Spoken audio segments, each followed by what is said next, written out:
Welcome to The Lock Shop with Nielsen and Hustler.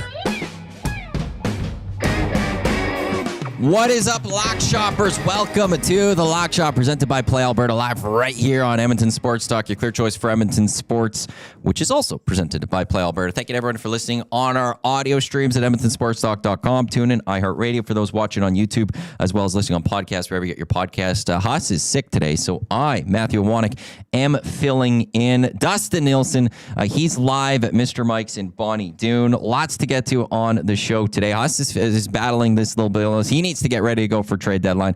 Dusty, I think, might be battling a little something. He needs to get going for tomorrow night when he will be calling the Ottawa Senators and the Calgary Flames on TSN regional broadcast. But lots to get to. Dusty. I'm so used to just yelling Haas and all that. Dusty, how are things? Let me.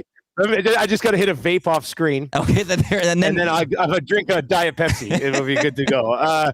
No, I'm good, man. The extra sleep today was very much needed, and I feel a little bit better than I did yesterday. So, couldn't miss this though. I mean, we're at the new. It's been open for 4 months here.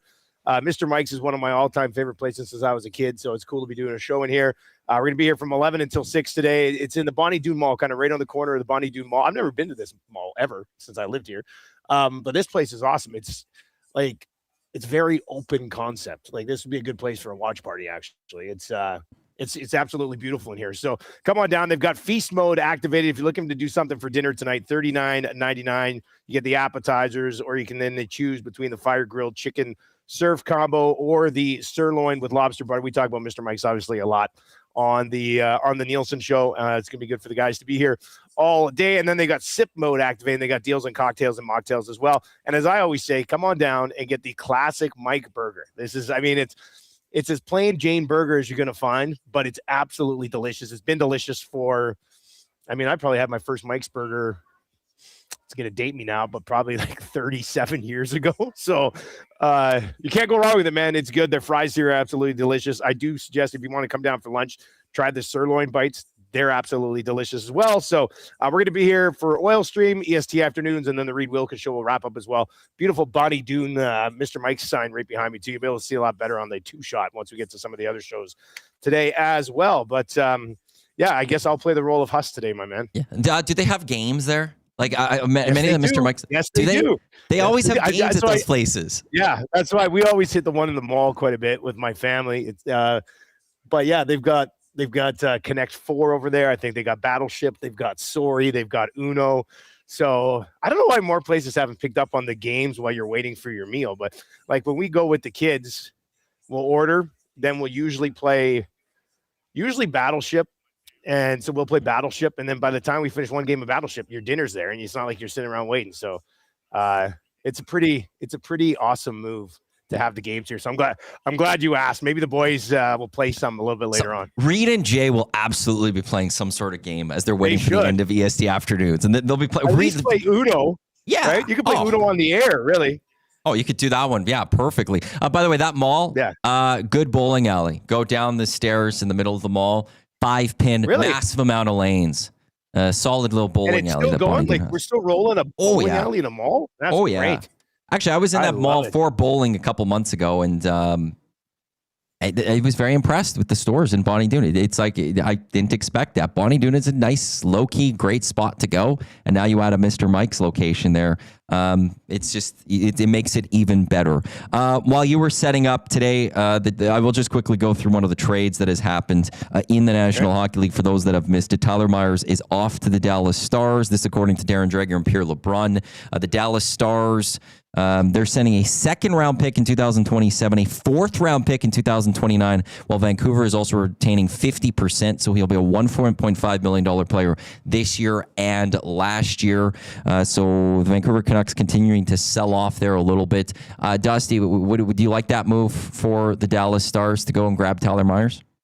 I mean, yeah, I don't like it from an Oilers perspective, because I think that's a great pickup for the Dallas Stars. I mean, the Oilers started this whole right shot D-man thing, I guess, a couple of days ago. Now Tyler Myers moves. There's a couple of other, like, who's going to get Justin Falk now? That's probably where the conversation is going to go to next. So, yeah, I think it's a pretty savvy pickup for a Dallas team that I think last night they won their 10th in a row. We had them on the parlay. It was a great night last night. We hit the partner parlay. We hit the early bird bet. And did Reed Wilkins hit 21-1? Banger as well, like that. Play Alberta took a massive hit last night, so yeah, I think that's a pretty good pickup. Doesn't surprise me that some of these right shot D-men are going off the boards first, and then we'll see. I mean, it's great to have a Tyler Myers trade. It's great to have a Connor Murphy trade, but I'd sure love if these all just happen Friday morning, so we have a huge extravaganza of deals on Friday. But I'm assuming there'll probably be another deal or two today, probably a couple more tomorrow, and then somewhere between 12 to 16 on Friday. That's usually how it works. I'm trying to find Reed's play here. It was in the chat, buddy. Here, hang on a sec, because but it's like it's gone from the chat. I'm sending over the grandest here. So okay, you send over the grandest, but so because they're just saying online, so it was going up there. I don't know why the chat the message Jay sent is kind of gone there, but Reed threw out there. I saw it last night in the chat because I didn't see it during the day. It was, I think, the Sabres to beat the Golden Knights. I think the Devils to win. You got it? Yeah, I got it. Edmonton, Utah, New Jersey, Buffalo, Winnipeg. And it was 4-2 after the second for the Oilers Sens game. And I looked at him. He's like, well, I got 4 out of 5. I'm like, you've got 4 out of 5. And he's like, yeah. If we looked at the one game, we're like, well, what's going to happen with this one? And it was like, do you have the number of it there? It was plus 2,000. It's plus 2,000. What I saw in the chat. Yeah. So, yeah. That's great day overall. That's a bet of the year. That's a bet of the year. Like, that's awesome. I got to put that into the folder. Make sure I don't forget on that one. Yeah, put it in the Estes folder for bet of the year. That's a big one. All right, so I sent the grandest over you, so that hopefully be up pretty soon for you as well. So we'll see what moves the needle next. I mean, like, as far as the Oilers game goes last night, man, just because I wasn't on the I was gonna go with that. Highly entertaining. Yeah, highly entertaining. Like, really fun hockey game to watch. But completely, they need to stop. I know Jack gets very excited about it. He goes, they will not be denied. But I'm like, first of all, how many times this year have they not been able to come back? This is why they've lost more games than they've won. And it's completely unsustainable when you get to the playoffs to keep allowing 4 or 5 goals a night and having to come back and score and play your top guys 27, 26, 25 minutes a night to beat Ottawa on a Tuesday night in early March. Like, it's just, I know it's exciting and it's thrilling, and it was a huge 2 points. Don't get me wrong. They had to have it. But, like, you can't continue to play that way. Like, the third goal against last night was awful. Everybody watching, McDavid, everybody just watching. There's a guy wide open, and we're going to sit here and still talk about shitty goaltending in the city, like, wide open at the side of the net. Like, that type of stuff needs to happen. I can't imagine a world where they win a hockey game 2-1, which is usually how Stanley Cups are won. Hell, that's how they lost Stanley Cups, losing those types of games. So, I mean, it's fun to watch. And I know everybody was probably flying high today, but my God, is that unsustainable? Like, you could not continue to just squeak by like that. Tommy had it in the hangout. 50 goals in 11 games. That's what the Edmonton Oilers have allowed, which works out to be just over 4.5 goals per game. So you have to go score 5 goals a game if you want to win. Last night was one of those games where you have to score 5. But now, like, is there anything this team could do to fix that in advance of the deadline? Like, how many moves is necessary to go and fix this? Or is that just all internal? Is that all just the play? And then if it's all internal, can that be fixed with only 20 some odd games left in this season? I have a hard time believing, and I'm not sitting here and giving Knobloch a free pass because I don't want to do that. But we've seen teams under Knobloch lock it down defensively for stretches, for like incredible stretches. And they're not right now. And so last night I retweeted Hernan's tweet where he'd circled the guy who was wide open. And some guy replied and was just like, yeah, that's coaching. And I said, well, you're telling me that Knobloch's plan defensively is to tell all 5 guys to just watch the puck and nobody cover the wide open guy. Watch Tim Stützle. That's the coaching plan? Yeah. Yeah. Whoever has the puck, I want all 5 of you to watch him and just leave everybody else open. You think that's what the coaches are saying? And if it is on coaching, I thought Paul Coffey was supposed to tighten this up. And he's been here for 4 games now, and their defense as a team is just as bad, if not worse, than it was before. So, I think they've already tried one thing. It hasn't worked. They're going to try this Connor Murphy thing. Connor Murphy, for a steady, stay-at-home, right shot, number 5 defenseman, is basically being asked to come in and stabilize an entire team defensively, which likely isn't fair to that guy. So yeah, it's extreme, and they've got a tough stretch coming up. Like, they play some really good teams, and this just in, the others haven't done well against good teams so far this year. So, with the stretch that they're currently on, if they can't figure it out, with the teams that they're facing over the next 4 or 5, I know they go from wild card spot to 2 points out of the whole there. It's tight. I get that, but they got to get business taken care of in these next 4 or 5 games, or they're going to get walked by some of these good teams. Yeah, next 5, home to Carolina, then they're on the road, Vegas, Colorado, Dallas, and then St. Louis, right after the Dallas game, so very difficult stretch there. Rashog, I think, brought up some good points today on the mandate, too, where, Connor Murphy can't be expecting that this is a guy that's just the immediate shutdown guy. He's going to be out there in the biggest minutes. That's just not what he was in Chicago, so to just think that all of a sudden he's this number 1 shutdown defenseman, it's just putting him in a bad spot. That's what they're going to do with him, right? That's what they're going to do.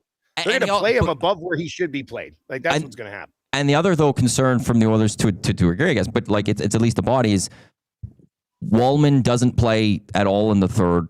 Stopped, 3 minutes left in the second, I think, was when his last shift was. Possibly an injured. And Rashog brought up the point that, when Wallman's been hurt, it's not a short term.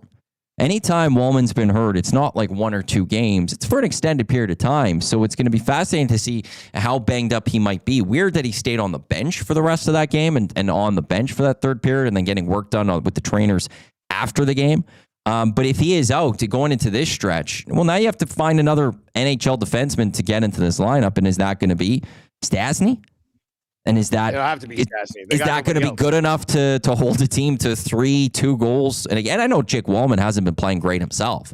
I know he hasn't been living up to his contract, but you're in a very interesting, difficult spot. So it's going to be a fun stretch for the Edmonton Oilers, one way or the other. Has Wallman's contract even kicked in yet?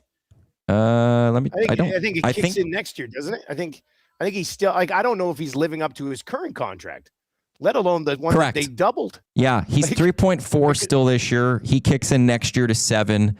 Ekholm 6. He kicks into 4 next year. But from what I've seen from Jake Wallman so far, and maybe people disagree with me, I don't care if you do. To me, he looks like a $4 million defenseman. And his $7 million deal doesn't even kick in, and then they got 7 more years of it. So he's 30. That deal is going. I'm telling you right now, that deal is going to age horribly. And he does, at least since he's been here, appears to be a Band-Aid. So that's not ideal. We'll see. And the whole trade deadline, it's going to be I'm very fascinated. We're going to get into it on the Oil Stream today. I'm very fascinated about how much a team is going to milk them for Mangiapane to move Mangiapane. Everybody, the entire league knows that the only way the Edmonton Oilers can make another trade is to move Andrew Mangiapane. So they're going to have to pay a premium price to get rid of this guy. Because why would the rest of the league sit there and go, well, man, we might as well help the Oilers here, because if we don't take Mangiapane, they can't do anything, or they have to get even more extremely creative. So I think I saw Stoff on Sportsnet last night say that it could be a 3rd round pick, and I think it could end up being maybe a 3rd round pick, maybe plus a later pick, because teams are going to be asking for a second. The others can't. You're not giving up a second. If they got something juicy set up, right? If they're sitting there going, damn it, we've got a really good 3rd line center locked in, and the only way we can get him is to move Mangiapane, and the rest of the league is like, ha, we know that. So it is going to take a second. If you're the Oilers, you sit there and go, damn it, have to do this to get this done. Like, are they? I think they're going to get bent over a little bit, which is not ideal, but this is the spot that they put themselves in. Right, but there's also, we've seen those teams like the Golden Knights and all that for years. They find a way still always made moves. The teams, even though they're up against the cap, they still find a way to get some things done. Come on, if you're a good enough GM here, you got to find a way to work those phones and convince somebody that the third, like no one else is. But not if players. Well, yeah, okay. I mean, from that individual one, maybe. I just think it'll have to be something added to. If it's a third, I think it's going to have to be like Oilers tax on the back end of it, maybe. But it was me on the hangout today with the Darnell. It was thing, when you guys. Yeah, okay. I was driving in to pick up the equipment to come over here, and I was listening to it. And there are defensemen who have been moved. To me, like talking about Darnell Nurse getting traded right now is the biggest waste of time we could possibly have in this market. Like, the problem that the Oilers and the flexibility they have is that players dictate pretty much everything that they can do, which is a really tough spot to be in. And other teams are in tough spots, and other teams are in slightly less tough spots. But to be speculating that Darnell Nurse could be traded, I mean, I think we look like a bunch of idiots. Honestly, the guy's got a no move. He's locked in here. He has been to 2 Stanley Cup finals. He has to think that the best place that he could possibly get a ring is here. Yep. And I don't know who it was. I don't know what analyst was like, but sometimes a player will do the team a solid. What are you talking about? What are you talking about? Like, Darnell Nurse is going to be like, you know what, Edmonton, you are better without me. I'm going to accept a move. Like, what type of fantasy world are we living in here? Like, there's zero chance. So I'm not even, I don't, you can't, it's a waste of time. It's a waste of time. Yeah. And that's where, because it was, I referenced Jeff Merrick was throwing out there that, he's heard some things about Darnell Nurse, but never referenced the no move clause, just that he's heard some things. And could the Oilers find a way to move him before the deadline on Friday? It was like, that just doesn't, like, I'd rather be so definitive. I don't have any insider sources. I'm not connected with anyone. I would rather be on here and be like, I have to eat crow because the Edmonton Oilers found a way to get him to waive and trade him, than to be the guy that sits here and be like, well, it just doesn't, like, trying to guess something that just doesn't seem realistic in any way, shape, or form. And then Belzy brought up a point, just how many $9 million defensemen have we ever seen traded to the NHL, let alone have that no move, let alone, where could they go to? Like, who wants that contract? When we get to the 10 team... When we get to the 10-team no trade list opening, like Darnell's going to be like some people will be like Toronto because he'll go back home, but he's not going to want the pressure of that market coming out of Edmonton. This guy's going to pick markets that are completely down south. Why are the Leafs going to want Darnell Nurse to get rid of a contract of their own? But that's the thing. And then once you find those teams that he wants to go to, now you've got to convince that team that he's willing to go to, that this is a player you want. Like, this $9.25 million player that the fans have wanted to get rid of for a number of years. Yeah, he's right for you. Let's make this work. Like, it's in itself is going to make it so difficult. Yes. And you put him in the press box. One, it might help your team that night. If you're there's the argument to be made that if he's not on the ice, he's actually helping your team in a sense. But it's not going to push him to waive his no move clause. If you're Darnell Nurse, why would you, just because you're not playing, why would you waive then? You're paying me 9.25 still. I'm sitting here. So I'm with you. It just doesn't make sense. And when it even opens up, I just don't know how the Edmonton Oilers can go about and do anything. And that's in two I would say, this might be Paul Coffey's biggest task as he returns to the bench, is getting Darnell Nurse back on track. Like, what else was Paul Coffey brought in to do? I mean, Bush has been playing, I'd say, better in the regular season without Paul Coffey than he was with Paul Coffey. Ekholm's Ekholm. You don't really need to work with him as a coach. Like, Wallman, I'm not too sure what you do with Wallman, but Darnell Nurse, and it's funny because online, if you're not ripping him, you're protecting him. Darnell Nurse has been absolutely garbage all year. Okay. And I mean, Darnell Nurse would probably tell you that if you got some truth serum into him. But I think Darnell Nurse is salvageable at some point here still for the Edmonton Oilers. Not to a 9.2. Like, I'm not saying he's going to be worth the money. I'm just saying he's better than he's been for the last little while. Now, can Paul Coffey get him back to that level where everybody's not complaining about him every night, which is kind of how it was last year. Like, it was an okay season for Darnell Nurse last year. This year, it hasn't been the case. So to me, that's Paul Coffey's biggest task right now is to salvage Darnell Nurse for the rest of the season. I'm in Play Alberta. I'm in outrights. I'm looking at Norris Trophy. Cale Makar plus 150. Zach Werenski plus 155. Evan Bouchard plus 340. Is Evan Bouchard a nice play? Would you consider at all playing Evan Bouchard at that 340? Okay, so I have this for the numbers game on the oil stream today because there's a talking point here. First of all, I would probably sprinkle it. But the thing is, are NHL writers going to vote Evan Bouchard to win the Norris Trophy? Do they do Norris? Do they double check on this one? Yeah, I got to see. I'll see who it is. There's some. Are they the Norris? Because I think, well, I don't even know if that helps his case or doesn't help his case. Who votes on the Norris? The goalie? Yeah, it looks like PWHL. PWHL does. PWHA. Yeah. Yeah. Oh, yeah, PW. Okay, so PHWA. To me, that's the most fascinating part about all of it. Statistically, I think there's a very strong case that he could win the Norris Trophy. But will the media be willing to vote for him to win it over Zach Werenski, over Cale Makar? And I don't know if the pendulum has swung that far. I'm also curious to how Edmonton voters and writers will be voting for him.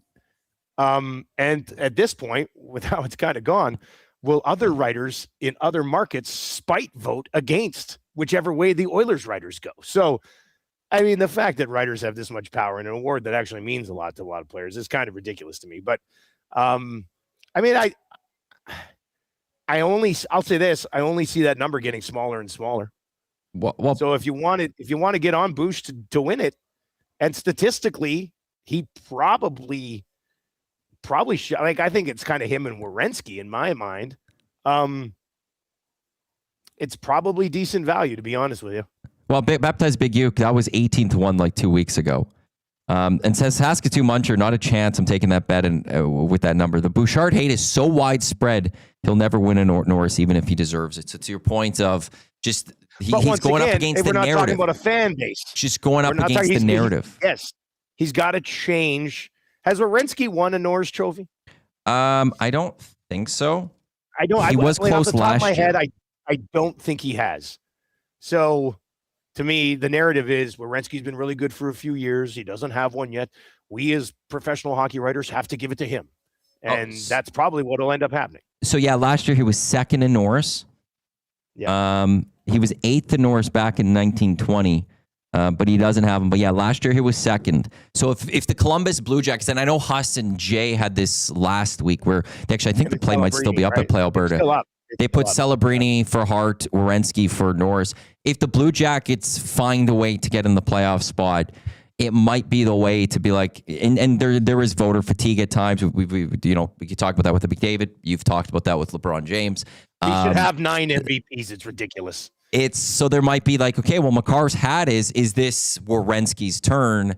But if I'll say this though, maybe for Bouchard, if Werenski gets it this year, Makar's had it, and Bouchard has a season next year like this year, maybe the writers will turn and go, maybe it's Bouchard's turn. Maybe that's when the narrative is going to change, is when some of these other ones get it. It does seem a little difficult for him to get there maybe this season. But I was just fascinated to see that he's already up to third when it comes to Play Alberta. We've got 5 games in the NHL tonight.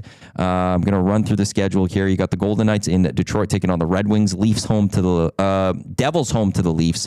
The Hurricanes are in Vancouver to take on the Canucks. The Kraken are home to the Blues, and the Ducks hosting the New York Islanders. Any of these games stand out to you for tonight from a betting perspective? Yeah, let's see here. I'm just taking a look at the starting goalies. So we've got Stolars listed as likely for the Leafs, Jake Allen unconfirmed for the Devils, Cam Talbot for the Detroit Red Wings, Aiden Hill. Yeah, I do like Detroit. I haven't looked at any of the numbers yet. Islanders are going to go with Riddick against maybe Ville Husso and the Ducks. Grubauer will start for the Kraken there at home against St. Louis, and then Lankinen and Bussy. Bussy played last.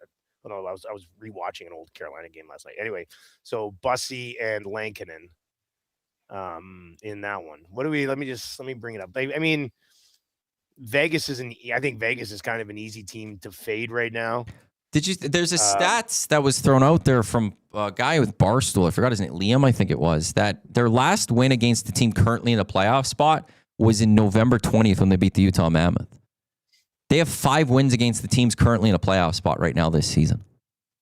I also think, I don't know if it was last night or the night before, but Todd McClellan was pissed at Yes. this team. Yeah, so I really like Detroit tonight. So the Wings are at minus 133. I'm definitely in on the Hurricanes at minus 1.5. Give me the Canes on the puck line against the Canucks. Let me bring up the last little Canucks stretch here because I'm pretty sure that they've just been losing on the puck line almost exclusively for the last little while. But let me okay, so here's Vancouver. Vancouver has lost 9 of 10. They got crushed by Dallas 6-1 2 days ago. Lost to Seattle 5-1. Lost to the Jets 3-2 in overtime. Lost to Vegas 5-2. Lost to Utah 6-2. Lost in a shootout to Toronto. Prior to that, lost to San Jose 5-2.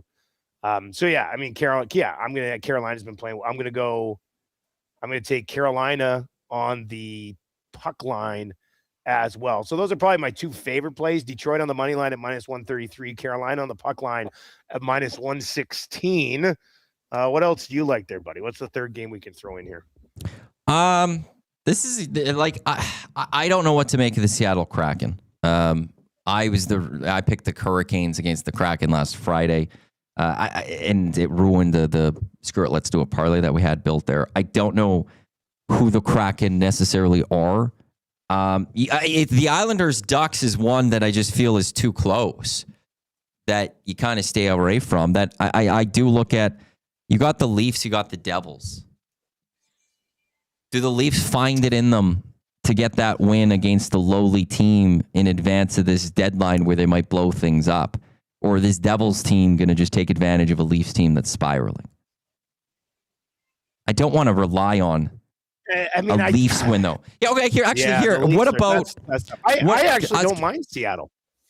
Like, let me just make a quick case on Seattle, and then you can say what your other option might be. So, Seattle has won 2 in a row. We know they're fighting, obviously, very hard for, a spot in the playoffs of some sort. They're coming in off a 5-1 win at home versus Vancouver, a 2-1 win at home against Carolina. Prior to that, they'd gone on a 5-game road trip in which things really didn't go that well. And the last loss on that road trip was 5-1 to the St. Louis Blues. So I think the Kraken will be out for a little bit of revenge against St. Louis. I think St. Louis is going to have it on cruise control considering half the bloody team is about to, rumor mill-wise, be traded before Friday. I don't mind. I understand what you're saying about Seattle, and obviously when they burn you at the times, you kind of get pissed. But I don't hate Seattle. But what was the other thing you were looking at? Well, though, it's going to go straight up over under in a game like that. Just over 5.5 goals between the Blues and the Kraken. Well, the last time they played, it was 5-1, so there was 6, so that was over. St. Louis has played 4 overs, or Seattle's had 4 overs in their last 10. St. Louis had a stretch where they were over 7 games in a row, and then they've gone back-to-back unders. To be honest with you, man, I think Seattle just gets it done. Okay. I think Seattle just beats them. That's if you go Red Wings money line. Pardon? Yeah. No, I saw Big Uke, I think, in the chat was saying Blues and Kraken, both teams to score 2. But the DGen Den loves that bet. Both teams to score 2. Yeah, I know, but I'll just quickly on these 2 teams. Both teams to score 2 hasn't cashed in Seattle's last 4 games and St. Louis's last 3 games. So, I mean, you could say that it's due for both of these teams, but both teams to score didn't hit in St. Louis against Minnesota, New Jersey, or Seattle. And both teams to score 2 didn't hit in Carolina, Vancouver, St. Louis, or Dallas for Seattle. So, I mean, we could say Rod Z. We have a Rod Z stat.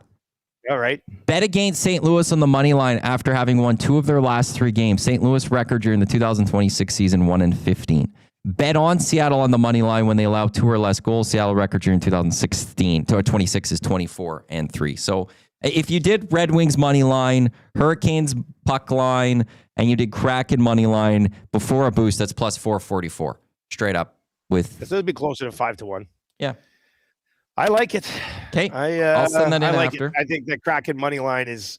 I think they're a better team. I think it's a more important game. I think the Blues are going to be mailing it in with the trade deadline around the corner. That's just like a great spot for the Kraken. So, yeah, we'll go Kraken. We'll go Canes. Carolina should roll Vancouver. And then, Vegas. No, it's not like I heard you guys. I don't know who was talking about. Maybe it was yesterday.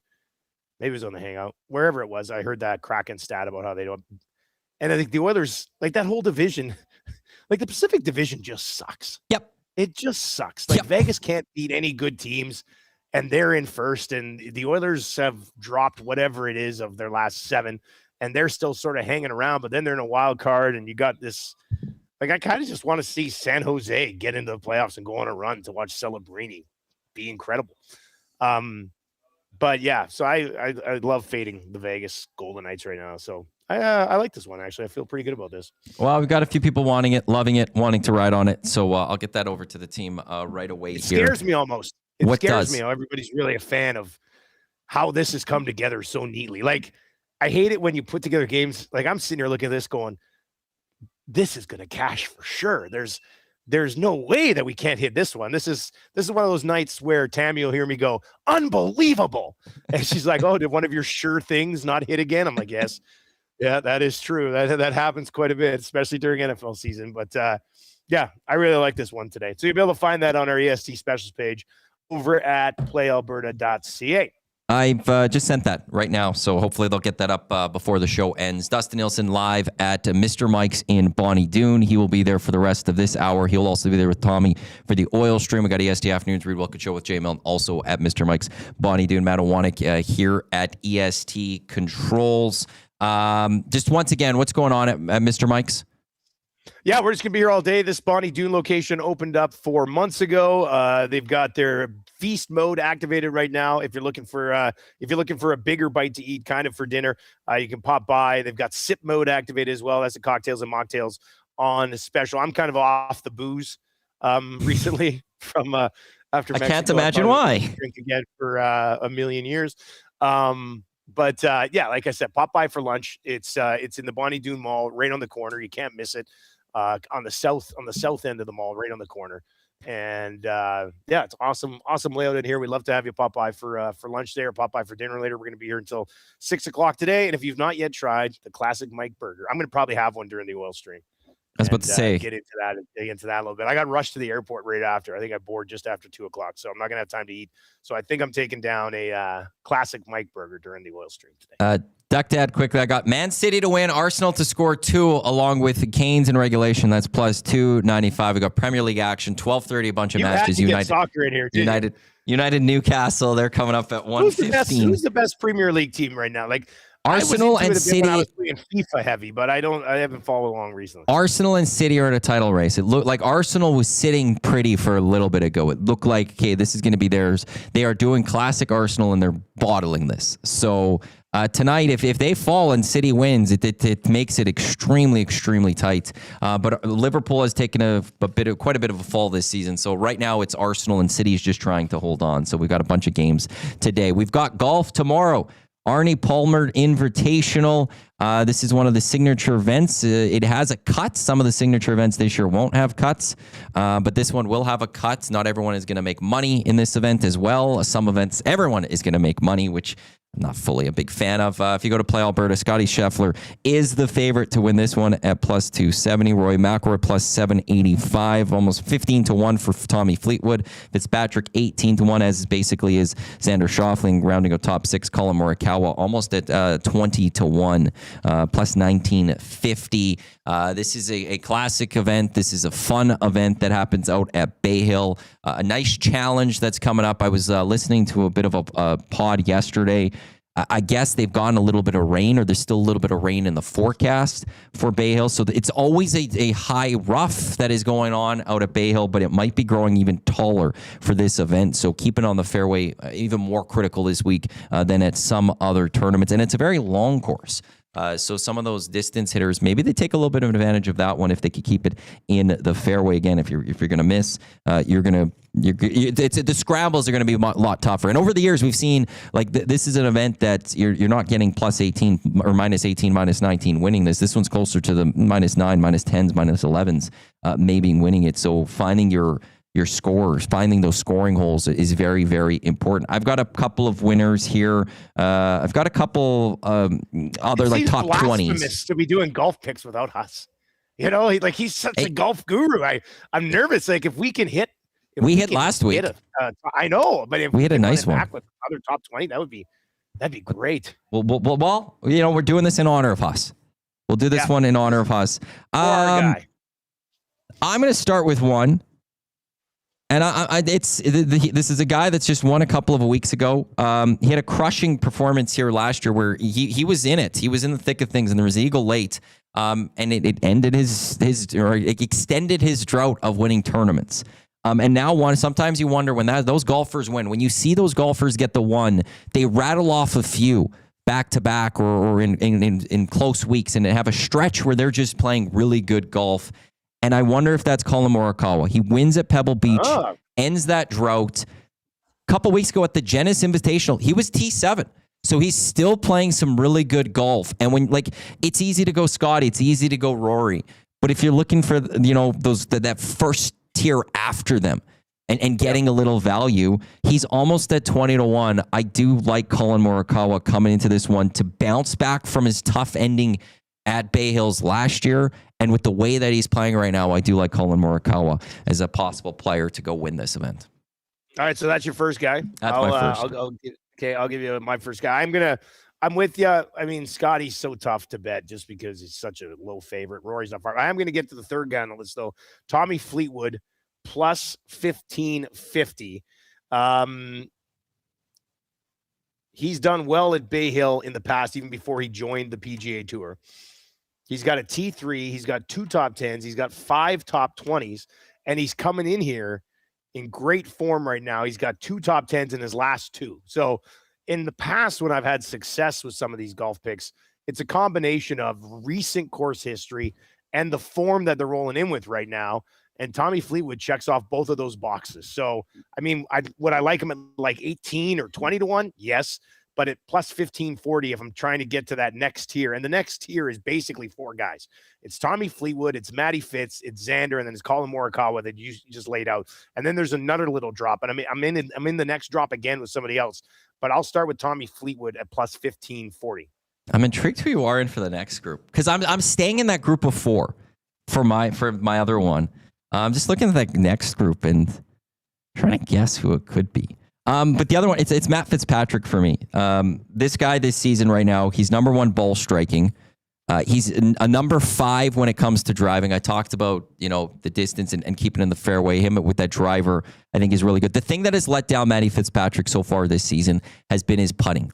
And this is not a great stat for him right now, but he's around 130th or so on the tour right now when it comes to putting, which doesn't go well, but he has historically been a top putter. This is a guy that generally does so well with the putter that I'm willing to, bet here that he just needs that's a little slump that he's had with the putter, and he's going to figure it out because historically and throughout his career, Matt Fitzpatrick has been a guy who's had his putter going. So I think this is a great opportunity for him to get that back with him being so good striking the ball this season, with him being good on the driver. If this is the week that he gets that putter going, watch out, 18-1. That's where I like him as well to possibly go snag this one. Sorry, I had to change my pen. It kind of blew up all over my hands. I hate when that happens. All right, so I'll get to that next group, and then I'll save my I got a golf crush this year that I've had on a few cards. I'm gonna come back around him, but I'm gonna go with Hideki again in that second group at 26-1. He has played Bay Hill 11 times. He's got top 25s in 6 of them. He's got 4 top 25s in his last 5 there as well. And he's very good tee to green. So he also has 2 top 10s this year and 4 top 15s already this year. So, I mean, Hideki has been all around it at this course for the last decade, essentially, especially the last half decade. And he's been one of the most consistent performers on the tour here early in the season as well. So I'm going to get on Hideki. I've been on him a few times already, but I'll get on Hideki at plus 2,600. A number that I actually like, probably value-wise more than the Tommy Fleetwood at 1,550, but I wanted to pick a guy in that second tier, grab a guy in the third tier, and then I'll go down slightly for my third guy in just a little bit here. Well, and then I'm going full long shot on this one.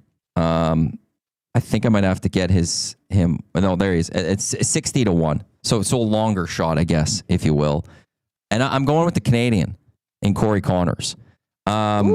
He's got a pair of finishing solo thirds at Bay Hill. And when you look at Corey Connors throughout the last number of years, he starts off slow on the West Coast swing, and then he picks it up on the East Coast swing. Like once they go back over to Florida, like just last season, Pebble T65, Waste Management T74, Genesis got to T24. Last year at the Palmer though, jumps right to third. Players tied for 6th. Valspar tied for 8th. He's a guy that comes in and he's got a couple, as I've already said, thirds at this event in his history. He's a guy over the past 5 seasons who, when the Florida swing comes, his worst showing at this event is a T21, but he picks it up in Florida. It's like he doesn't like the West Coast, but he loves the East Coast. And when you get 60 to 1, if you're looking for that long shot little sprinkle, I do like the Canadian there, which also then I'll just quickly go. I also like the idea then, there's not, a lot of them, but at plus 145, him being the top Canadian over Nick Taylor and Taylor Pendrith, I do like that one then, obviously. I do like that. That's a good number. I like that one with the success that he's had here in the past. I think that top Canadian number's probably pretty good. What's his we have a top 20 number on Connors? Plus 180. Yeah. Plus 180 for top 20. I think I'm wondering if maybe we put him into the top 20. Okay, so my guy, I think I've probably bet on him every single week so far this season.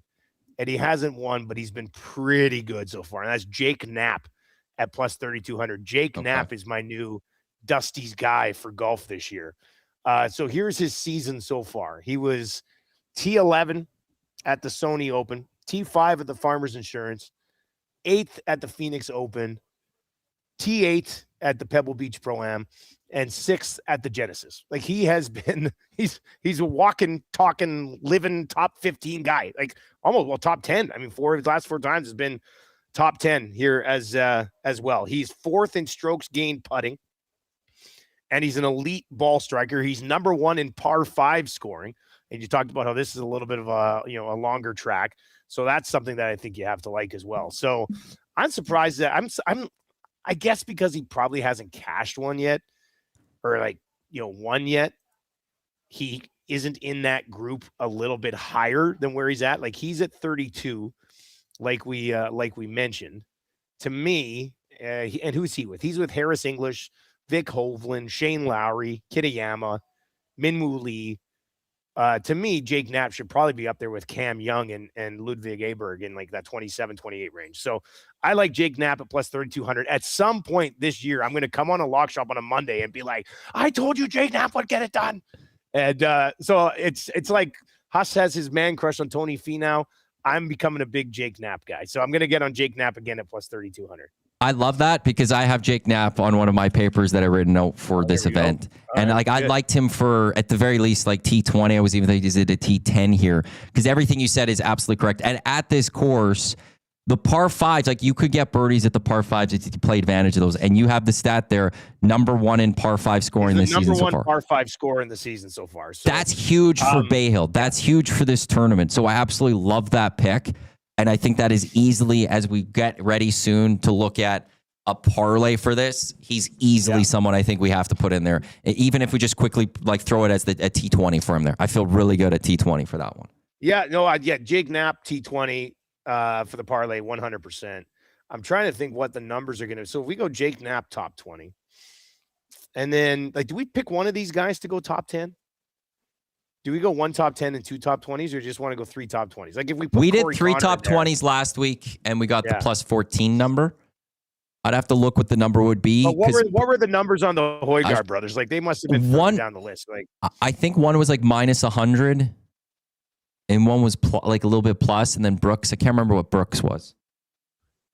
I just don't want to get too chalky and have like a plus 300 golf. No, I know.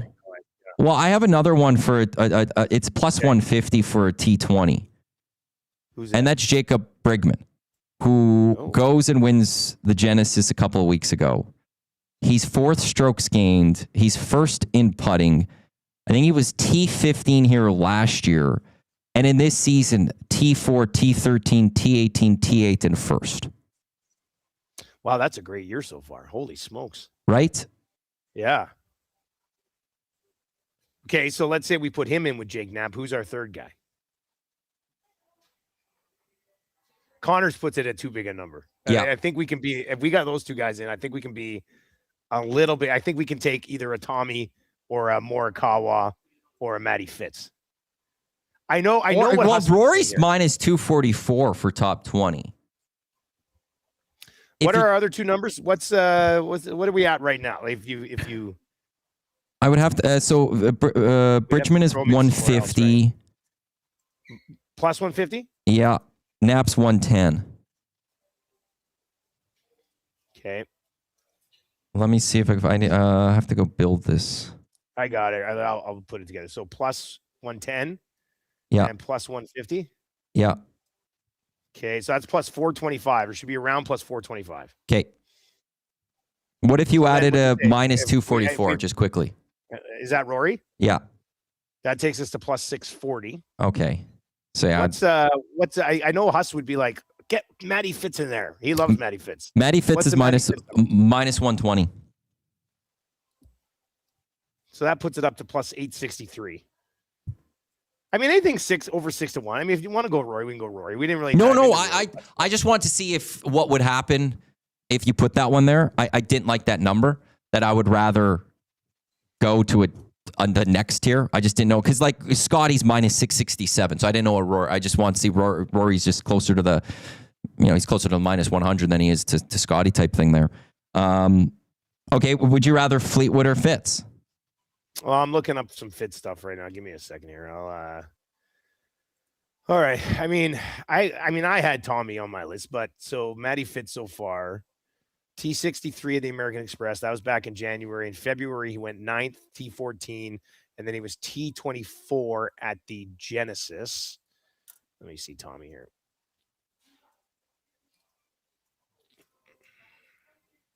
Let's see. Tommy's been, I said Tommy was just throwing darts at the TGL too. He was T4 at Pebble and T7 at the Genesis. So he's been T4 and T7. That's it so far this year. He's also made $1.4 million by finishing 4th and 7th. Golfers, man, like nice chunk of change. Okay, and then what has he done at this course before? Okay, this tournament, Fleetwood. Did I have some notes on this?